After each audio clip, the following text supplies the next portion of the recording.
Guess what? I know you don't want to talk about the Knicks. And guess what? That's perfect. You're perfect. You are who I want to talk about the Knicks with, and I'll tell you why. I am constantly trying to find the most interesting way to talk about the Knicks for people who are uninterested in talking about the Knicks, because those are the only kinds of people that I know. You know how that goes? You know how there's something you love that you would love nothing more than to talk about, and there's nothing less interesting to the people you love. They don't care how much you love Sherlock. They don't want to talk about it. They don't care how much you love Funko Pops. They don't care how much you love vintage pornography. They'd hate to talk about it. Not at dinner. Well, guess what? Ding, ding. Dinner's served, my loves. I would love to talk about these things with you. That is what the internet is for, communicating about our interests. And we're going to learn how to talk about our interests in a way that is interesting enough that someday a friend will be interested in discussing them with us at a dinner table. And you know what I've learned is interesting to friends? Friendship. If you have a friend, they are interested in friendship. If they weren't, you'd have an enemy. And if you have an enemy, that's fine. Because you know what?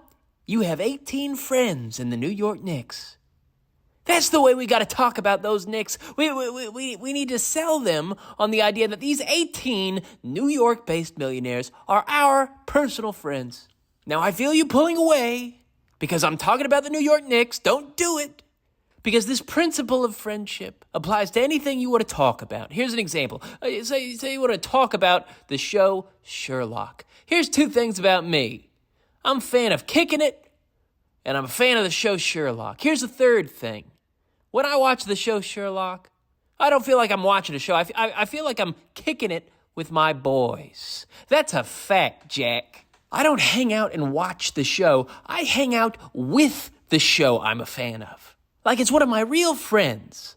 And someone on the show will say something to Sherlock, and I will say out loud, I can't believe she said that to you. Can you believe this? And it's the same way with the New York Knicks. The New York Knicks are my friends in my head, and that's fine. That's madness, but that's fine. Because madness is fine when it's in my head. It's even fine when it's in my apartment because I pay to live there. What's an issue is when that madness leaks out in the comments section of the New York Knicks' wives' Instagram pages. You know how that goes. The wives of the New York Knicks will post pictures of their children, and I will have no choice but to comment things like, getting so big, more like Papa every day. I'll say that to the children like I'm their Facebook grandmother. Not even, he must be proud. I'll say things like, he's proud of you. Don't ever worry about that. And when people see me say that, they worry about me. They don't understand that I'm friends with the 18 rostered players of the New York Knicks. They don't understand why I care about their lives or their wives. I'll explain it. Friendship. More so than any team in the National Basketball Association, what makes the New York Knicks such fierce competitors is the ferocity of their interpersonal friendships. Did you know that the New York Knicks went to college together? They did. 3 members of the New York Knicks starting 5 were roommates at Villanova University. They were young men together, united by a shared appetite for higher knowledge, seeking the answers to questions that the generations before them hadn't even thought to ask. Josh Hart, Jalen Brunson, and Dante DiVincenzo. One of them was named Dante. Isn't that interesting? No doubt named for the Italian poet who was exiled for his profanatory portrayal of hell. Well, in 2015, 3 new poets haunted the hallowed halls of higher education. Together, they tested their bodies and minds. They broke bread with each other, slept in the same rooms, sometimes with the same women, I imagine. Oh, I like to imagine that. I like to imagine those rooms where these basketball players laid down, exhausted from days spent on sport and study, and whispered to one another from their bunks, which were so close together as to practically touch. In fact, they did touch. I mean, they're basketball players. They were in those little dorms with their long legs. They were touching toes while they talked over the issues of the day. And they would whisper because they were so close, they had to whisper so as not to be screaming. And Jalen Brunson would say, "Hey, Dante." And Dante'd say, "Hey, Jalen." And Jalen would say, "Hey, Dante, it's 2015. What do you think about this Edward Snowden? They want to prosecute him for violating the Information Act. But I would contend that exposing corruption at its highest levels is the highest order of patriotism." And Dante would say, "Oh, I'm inclined to agree, Jalen. If his crime is exposing the criminality of lawmakers, how can any judgment rendered against him by those whom he'd accused be confused with justice?" And Jalen would say, "Josh and I were at the library this morning. Every morning Josh and I are at the library, but this morning I discovered a quote from the Greek philosopher Anacharsis, who said in 600 BC, 'Laws are like cobwebs, for if any trifling or powerless thing falls into them, they hold it fast. But if a thing of any sign..." Hey, how you doing? "Laws are like cobwebs, for if any trifling or powerless thing falls into them, they hold it fast. But if a thing of any size falls into them, it breaks the mesh and escapes." And Josh Hart would say, "That's true, Jalen. And I would argue that you could say the same thing of a basketball net." And at this, Jalen and Dante would both nod in agreement before Jalen put the matter to rest, as saying, "Boys, every time I consider the frightening times in which we live, you know what brings me peace?" The boys said, "What, Jalen Brunson?" "The knowledge that if any wrongdoing occurred, there's no one better suited to find the truth of the matter than future President Hillary Diane Rodham Clinton." After college, this band of brothers went their separate ways. Despite their successes in the NCAA tournament, they were undervalued by most NBA scouts, the cruel rub of being part of a team which was considered to equal more than the sum of its parts.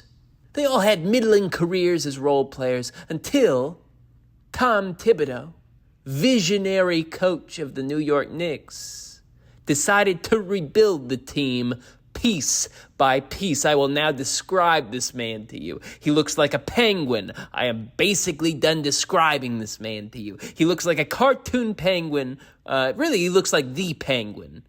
If you're familiar with the Batman, he looks as if the Penguin was less happy. We'll call him Unhappy Feet. And now that we know our heroes, let us meet our villain. Yes.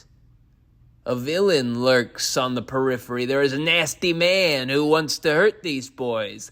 Janky Joel Embiid wants to inflict injury on our boys' bodies and legacies. And not only is he nasty. Do you hear this? Are you ready to hear this? He's French. Janky Joel is French. And not only is he French, he's betrayed France. And now, much like the Villanova Knicks, we're all suddenly on the same side. Earlier you were thinking to yourself, "But Turnip, I am French." He's betrayed you. He won't play on your Olympic team. He wrote a letter to the French commissary begging to be granted French citizenship. He said, "Please let me be French. Please let me be French. S'il vous plaît." So that he could play for France in the Olympic Games. And you know why he had to beg them? Because he ain't fucking French. He's from Cameroon. He's also betrayed his home country of Cameroon. Now we are all on the same side. If you're French, you hate him because he betrayed France. If you're American, you hate him because he is French. And if you're from Cameroon, you may well have more pressing issues which draw out your concerns. But I'll tell you what. I hate him for you. I fucking hate him for you. Because not playing for your home country in the Olympic Games, and I do not want to sound dramatic here, but not playing for your country in the Olympic Games is worse than draft dodging in World War II versus Hitler. And I'll tell you why. Hitler would have hurt him. That was his way. Ask anyone about Hitler, that's the story they'll tell you. Ask anyone about the Olympic Games, they'll tell you the Olympic Games are games. It's right there in the name. The stakes are far lower. No one's getting hit by Hitler in the Olympics. That was a long time ago that happened. Here is what would happen if Janky Joel Embiid played for Cameroon and lost. I would make fun of him. I would. On the internet. So he betrayed the land of his birth to escape my ire. But guess what? He's got it anyhow. Janky Joel, here I am making fun of you on the internet. Now, I hope that has clarified in some way why and how we should talk about the Knicks. I always struggle to articulate what makes basketball special to people who don't have a special relationship with basketball. Yes, basketball is just a game. Yes, it is just a children's game. But guess what? Fuck children. I mean it. I don't mean it. That's not an instruction. I just mean that children can't appreciate that children's game the way that we can as adults. You know how I know? I was a child once. Ask anyone.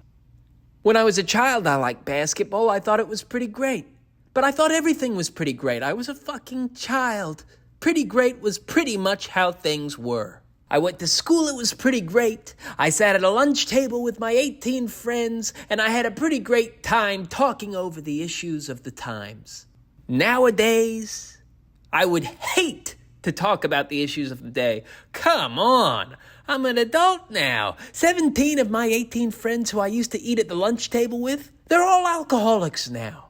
And the one who isn't, I hate. Why wouldn't he want to drink? Why would an adult want to sit around in a state of staunch sobriety and talk about Edward Snowden or how their taxes are being spent in service of immoral and unwinnable wars? When you can have a drink and talk over the Knicks game. Hey, someone wins one of those every night.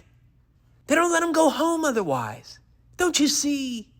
You talk to an adult, they want to tell you about why they think it's okay to lock up college students in the prime of their lives or only practicing free speech. I don't want to talk about that. I don't want to get arrested.